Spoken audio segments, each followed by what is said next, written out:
جمال احسن خان میرا نام ہے. میں NA89 میاں والی سے ہے. میں نے تو جیسے ابھی یہ بات ہو رہی ہے کہ ہمارے دو بچوں کو کر دیا گیا ہے، تو اس میں تو یہ کہوں گا کہ الحمدللہ ہماری خوش قسمتی ہے کہ ابھی KPK میں ہماری تحریک انصاف کی حکومت بن گئی ہے، اور یہ ہم بھرپور مطالبہ کریں گے علی امین گنڈا پور صاحب سے کہ جن لوگوں نے ان بچوں کو بے دردی سے شہید کیا ہے ان کو وہ عبرت کا نشان بنائیں، تاکہ پاکستان بھر میں یہ تمام لوگ جو ہمارے معصوم بچوں کو مار رہے ہیں ان کو بھی ایک سبق جائے کہ جب قانون نافذ ہوگا تو ان کے ساتھ بھی یہی حشر ہوگا.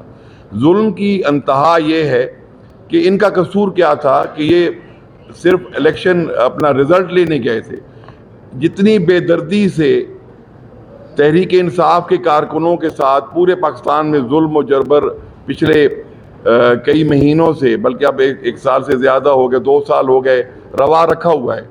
میں تو حیران اس بات پہ ہوتا ہوں کہ یہ پاکستان تو ہم سب کا ہے، لیکن ہمیں تو اس طرح تحریک انصاف کے ورکرز کو اور کارکنوں کو اور لیڈرز کو اس طرح دیوار کے ساتھ لگایا گیا کہ جیسے ہم کوئی اچھوت ہیں یا ہمارا اس ملک سے کوئی لینا دینا ہی نہیں ہے.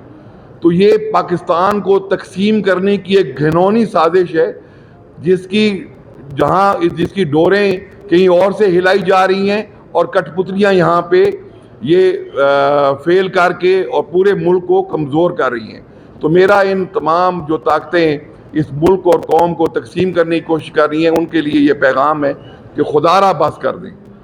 اب یہ پاکستان آپ کے ان تماشوں کا اور یہ آپ کے جو یہ تماشے آپ نے لگائے ہوئے ہیں ملک کو تقسیم کرنے کے، اس کا متحمل نہیں ہو سکتا. اور میں دوبارہ CM KPK سے اپیل کروں گا کہ اب جو یہ بچے ہمارے شہید ہوئے ہیں ان کے شہید کرنے والوں کو عبرت کا نشان بنائے. میرا یہ پیغام ہے.